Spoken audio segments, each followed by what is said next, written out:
We will go ahead and get started, and as folks trickle in, you can just meet us where we are, and this will all be recorded. So hello and welcome to the informational session for King County's Executive Climate Office requests for applications for the Multifamily Decarbonization Program Administrator. My name is Riley Lynch, and I serve as the Multifamily Building Decarbonization Program Manager for the Executive Climate Office at King County. This session serves as an opportunity to learn a bit more about the request for applications, or RFA, including the application process, timeline, and a few other key items.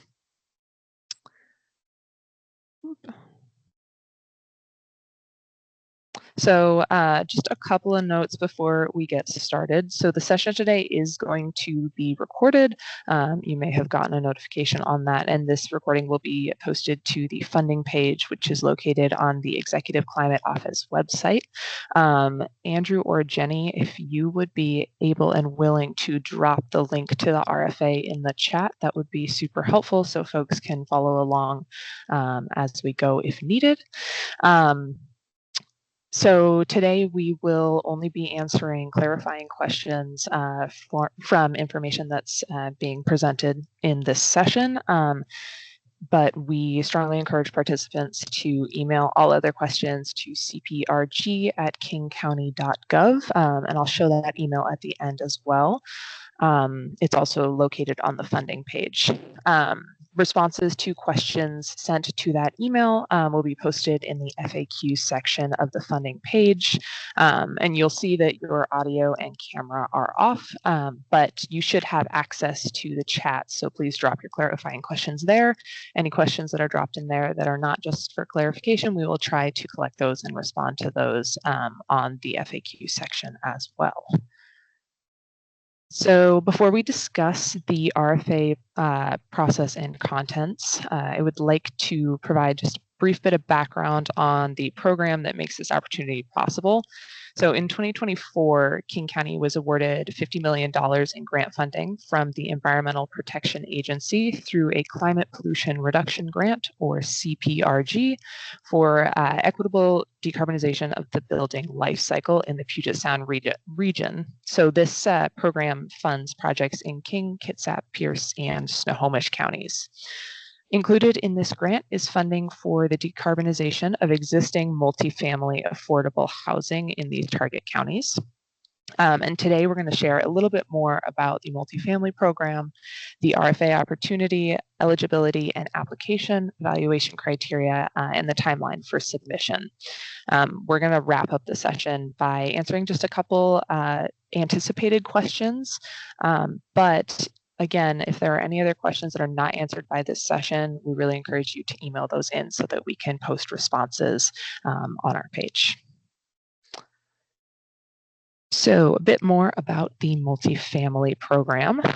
This program aims to decarbonize existing affordable multifamily housing and increase readiness for future decarbonization projects. The table below shows a snapshot of the target services for this program, including full building decarbonization for about 50 naturally occurring affordable housing buildings through direct equipment installs and weatherization. We also plan to do energy benchmarking services for 130 affordable multifamily buildings. This includes both subsidized and unsubsidized or naturally occurring affordable housing. We also plan to provide technical assistance for 25 buildings, both subsidized and unsubsidized, and issuance of around 300 heat pump water heater rebates. Note that these are our targets and may not be the exact numbers that we hit, but this is kind of what our budget allocation is for. So as I mentioned at the top, this program will operate in King, Kitsap, and Pierce and Snohomish counties. And King County is working closely with our partners in each of these counties to ensure programming is relevant to the local community needs. So of our 4 program services being provided that we discussed in the last slide, these are the 3 areas where King County is requesting third-party support. So for the full decarbonization services, we are requesting a naturally occurring affordable housing, or NOAA, which is the acronym we commonly use, program administrator. So that's a NOAA program administrator. For benchmarking and technical assistance contractors, for benchmarking and technical assistance services, we are requesting contractors to complete those services as well. Applicants can apply for one or multiple service areas within their application. So for example, applicant A may apply for the NOAA program administrator and technical assistance contractor services, while applicant B may apply for just the program administrator. So it's up to the competencies and abilities of the applicant firm to choose what is best for them when applying. I do want to note that regardless of which service areas the applicant is applying to perform, the applicant or applicant team must be able to provide services in each of the 4 counties listed. So that's a really important piece that we want you to keep in mind as you're filling out your applications. So because there's a lot of information in this RFA, we're going to break down some of the key items outlined in the scope of work. For more information on the scope, you can find all of that in section 2 of the RFA document that's linked in the sidebar of the funding page that was put in the chat by Andrew. So starting with the NOAA program administrator, the administrator will be responsible for full program administration and management in collaboration with King County. This will include a planning and an execution stage. In the planning stage, the administrator is going to work with King County to develop program processes, including verification of building information, project sequencing and requirements, target community needs, and evaluation of effectiveness and impact of programming. During the execution stage, the administrator will manage a team of subcontractors to evaluate program buildings, schedule and manage retrofits, and educate building owners and tenants on new systems. I additionally want to just highlight that the administrator is going to work with the King County Jumpstart program and local workforce boards to place trainees in program buildings during construction. There's more information about the workforce development requirements for this opportunity within the RFA in section 2, which is the scope.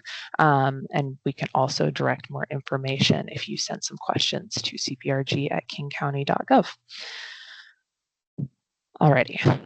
For the energy benchmarking contractor, this work is going to include setting up a portfolio manager account and benchmarking each of the 130 program buildings. Again, that's an estimate. Educating owners and operators on the findings from these benchmarks, as well as educating them on the use of their portfolio manager accounts, monitoring the accounts for at least 6 months, and assisting with compliance preparation resources for buildings that are covered under the State Clean Buildings Act or local laws such as the Building Emissions Performance Standard in Seattle. And finally, we have the technical assistance contractor who will be responsible for completing full building audits to determine an appropriate decarbonization plan for an estimated 25 buildings, assist with external funding options and necessary project sequencing to fully decarbonize those 25 buildings. And this will be in collaboration with the King County Regional Finance project manager as well. All right, let's talk eligibility and application contents. So when it comes to eligibility for this opportunity, the primary applicant can be a nonprofit or a for-profit firm. Subcontractors performing retrofits must have a valid contractor's license and applicable local licenses. We're noting here that government entities are not eligible to apply for this opportunity, and that this work is also subject to L&I prevailing wage and Davis-Bacon wage requirements. And finally, the sourcing requirements under Build America, Buy America will apply to this program as well. So now that you have determined your eligibility, how do you submit an application?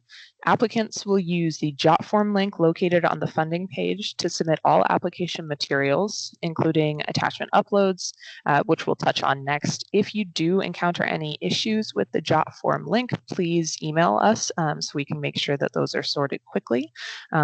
It's generally a pretty smooth platform, but just want to make sure that you have the support you need when submitting that application.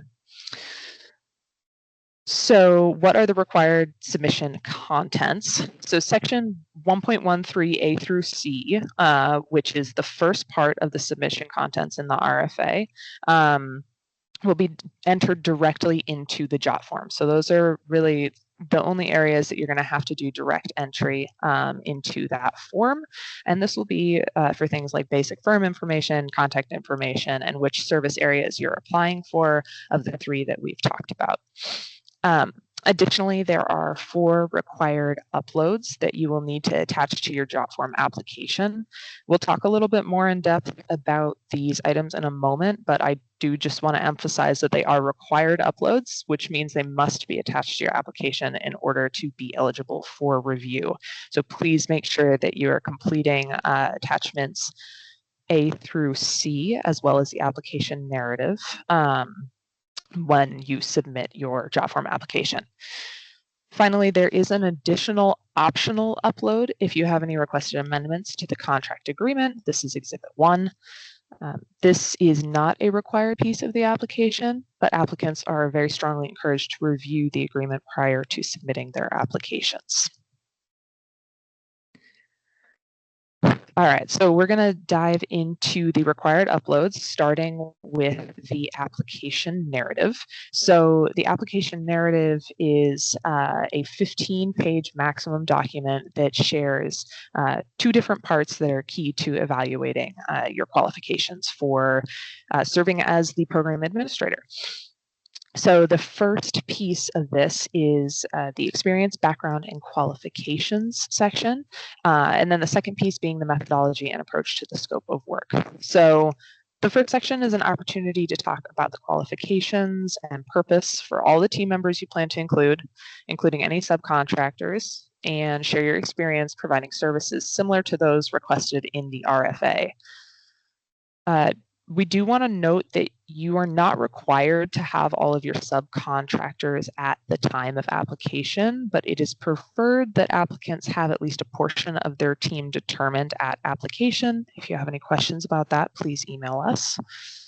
The second piece of this focuses on your strategy for completing the work as outlined for the service area that you selected. So we strongly encourage you to refer to section 2.3 that is the scope of work as you complete this piece to ensure that you are providing proper approach and strategy in your narrative response. So again, 2.3 is located in the RFA document on the sidebar of that funding page. This is also the section where you are going to make the case for the selected service areas, including any synergies that are created by your selection. So this applies to applicants submitting for any combination of services, including those that are applying for only one service area. So this is an opportunity for you to talk about why your firm is qualified to do the pieces that you selected to apply for within this RFA. So there are 3 additional attachments that you must include with your application. Attachment A, which is the MWBE utilization plan, must propose the applicant's plan for ensuring minority and women business enterprise, or MWBE, representation in the execution of work. Applicants should aspire to utilize minority business enterprises and women business enterprises at or near the historic King County average of 17.4% contract dollars to MBEs and 6.3 to WBEs. These numbers are also located within the RFA, and we can share a little bit more about that too at a later date. Upon award of the contract, the successful firm will be monitored for performance of these activities that are identified in the plan and good faith efforts to meet the identified MBE and WBE utilization goals. So that's attachment A. Attachment B is the cost proposal, where applicants should estimate the cost to complete the work outlined in the scope based on the necessary work needed to complete the service area that you're applying for and achieve the program goals for that service area. Cost proposals should include labor for prime applicants as well as subcontractors and estimated equipment costs if it's applicable to the service area that you are applying for. And finally, attachment C, the last required upload, where applicants will list at least 3 references for similar work performed to what you are applying for with your chosen service area. So once the application period has closed, King County will get to work scoring applications using the following rubric. As you can see, each piece of the required materials are evaluated for a cumulative applicant score.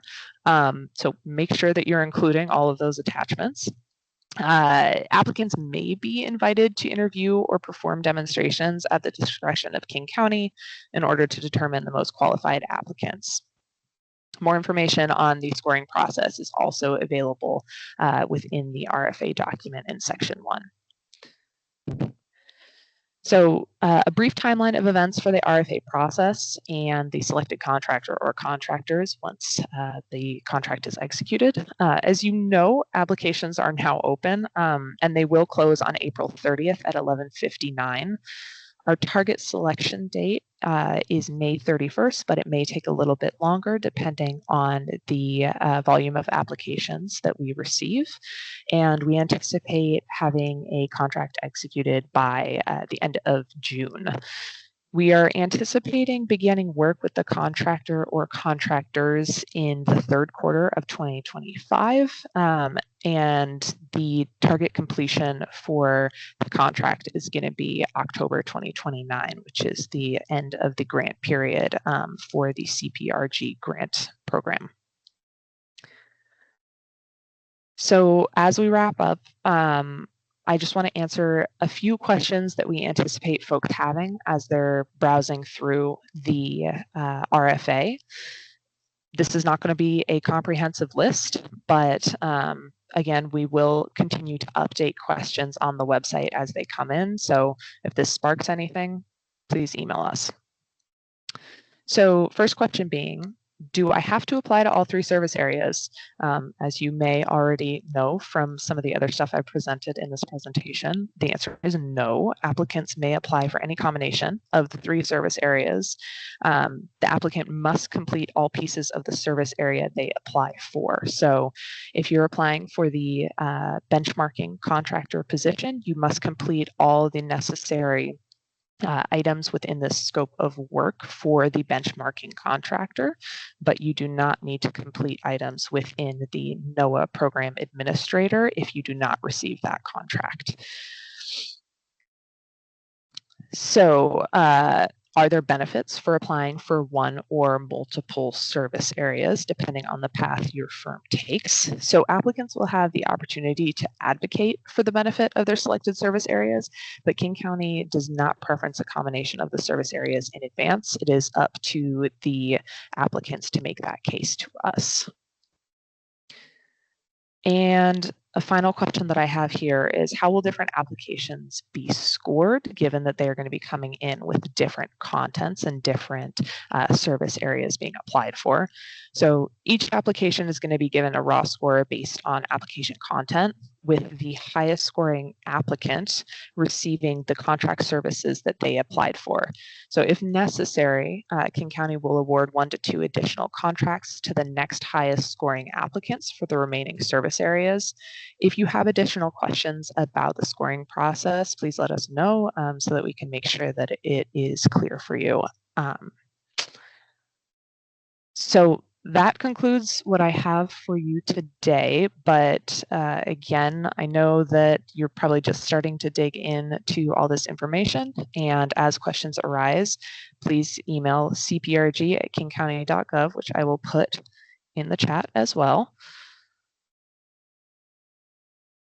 There we go.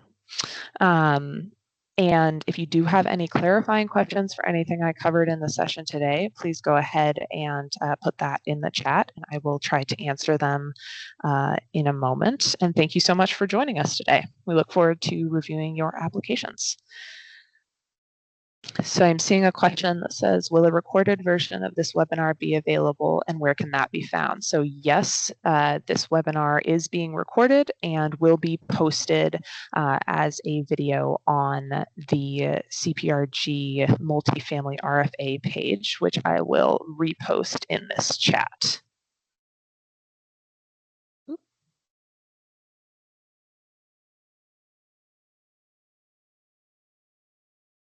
There we go. So this is where this recording will live, and this is where the answers to any questions that come in will live as well. If there are any other questions, please feel free to drop them in the chat. Otherwise, list of attendees be posted. That is a great question. I do not believe so, but I will have to check with our team on that specific question.